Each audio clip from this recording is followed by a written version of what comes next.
going to roll with our race winner. We've been now joined by Joey Logano, driver of the number 12 Snap-on Ford, and his race-winning crew chief, Todd Gordon. And Joey, we'll start with you. A pretty dominating performance by your team. It's your first win here at Watkins Glen, so just talk a little bit about, today's race, the restarts there at the end, and being able to come home with the trophy. Yeah, it's pretty special. As a driver, you always want to have a road course win on your resume, and you have to have one on the Cup side, but it's nice to have one on the Xfinity side now. And we've come close to winning this race a few times, but never been able to make it happen. And had a really good Snap-on Ford. It kind of goes to show how Team Penske is and the depth they got within when they can throw together a second Xfinity car like that and make two cars as equal as those two were out there today, and the two fastest cars. Something to be very proud of. Led by Kevin Buskirk, and a lot of the guys that have been on the road before, and they come back on and they're having fun, and it was a fun weekend for us. And to go out there and put it on the pole, lead a lot of laps, and win the races. Very special for sure. We've been close to winning a lot lately, and it feels really good. I know for Todd, it feels really good too. Cause we've been close here the last few weeks in both the Cup Series and in the Xfinity Series, so it feels nice to be able to spray some champagne and have some fun at Victory Lane.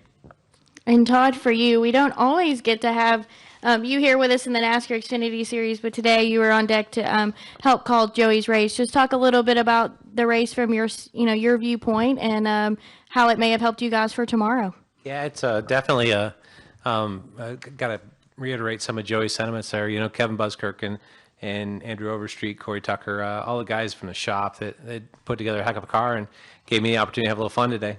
Come in and call a race and pretty straightforward race when you got that much speed, but good to get the pit crew out there. That's our Cup pit crew from tomorrow, and we had a couple of situations, and Joey did a good job recovering from it. But it's a good tune-up for tomorrow because pit stops are backwards here relative to any place else. So it's a little change for the guys and a change for both Joey and myself and how we race these races. So it's a great tune-up for tomorrow and a testament to the Team Penske and what they can do, out of the shop with shop guys and the depth they've got.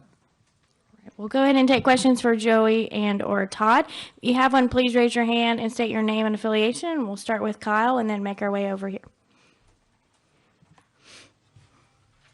Al Magda, Race Chaser Online. This one's for Joey. The last 3 years you've run this race in an additional Penske car. Were there some things you've learned over the last two races that you picked up on? Because every time you ran this race, you got stronger and stronger now to win today. Yeah, well, obviously, as a driver, that's why I want to run the Xfinity races, is to become a better road racer. So something we don't do very often. So it's nice to kind of get out there and get in a rhythm and understand what it takes to go fast. I always felt like Sonoma was a better road course for me than Watkins Glen, and I feel like the the improvements that I've as a driver been able to make, and giving my crew chief a better better info on what my car is doing, and ultimately making our car faster.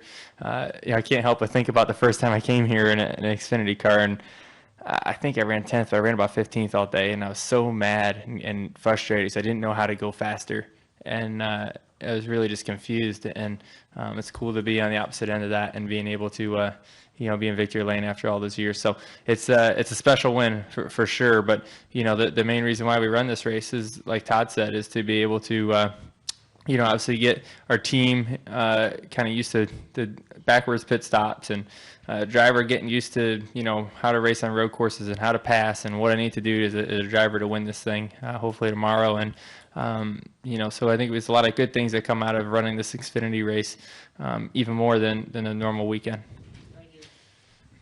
All right, I believe we had an additional question. There you go. Steve Evans, Race Chaser Online. This one's for Todd. Oswego Speedway celebrating their 65th anniversary tonight, a track that you have some history with. Fitting weekend for you to get the victory here at the Glen. Yeah, if I weren't racing here, I'd probably made the drive up there if the garage closed on the Cup side. But yeah, it's a special place. Obviously this is home to me. I grew up about 2.5 hours north of here, so it's the closest we get to where I grew up, and started racing in Oswego. So cool place, the Steel Palace, and great to see the recovery they've been able to make here in the last couple of years, and seeing like it seems like car count and everything's coming back there. it's kind of fun to be home, honestly. All right. We have an additional question up front here. Go ahead.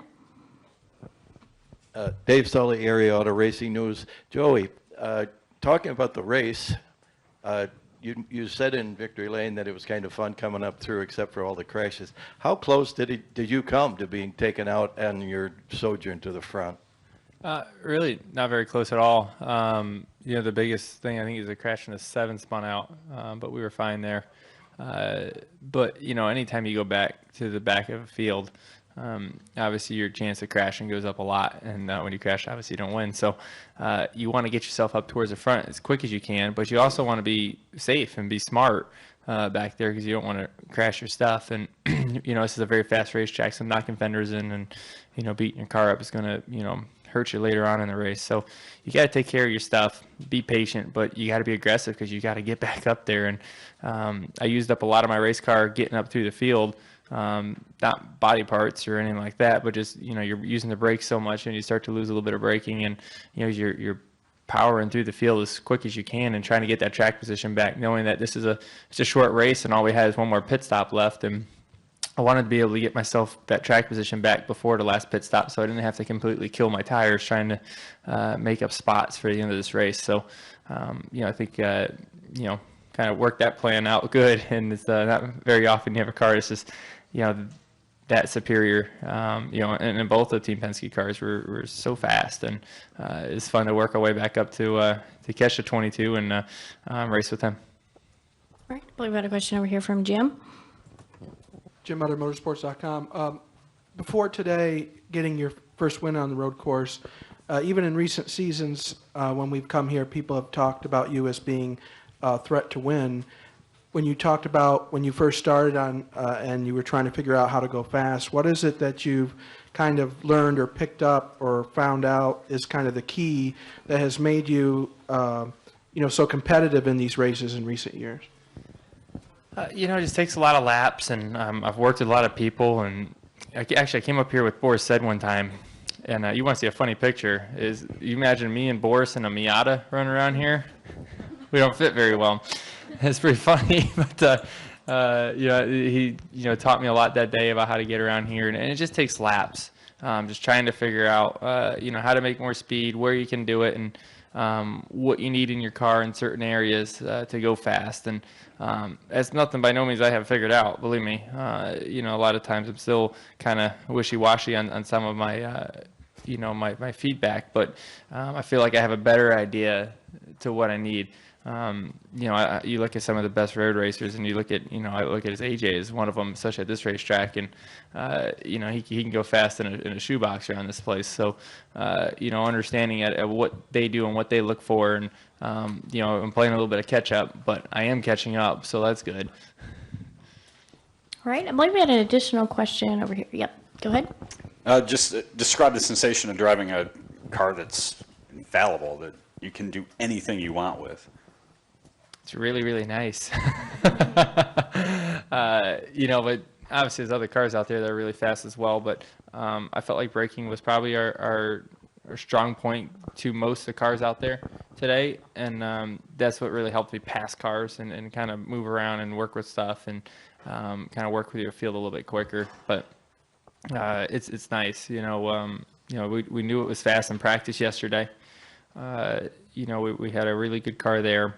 And, we made some small adjustments for the race, really fast in qualifying, really fast. And then, throughout the race, we just, had to work our plan. And, when the race threw us the curveball, we kept our minds in it, kept our heads in it like we do every week on the Cup side. And no one got flustered or went crazy. And we just, kept our heads down, kept digging, and made it back up.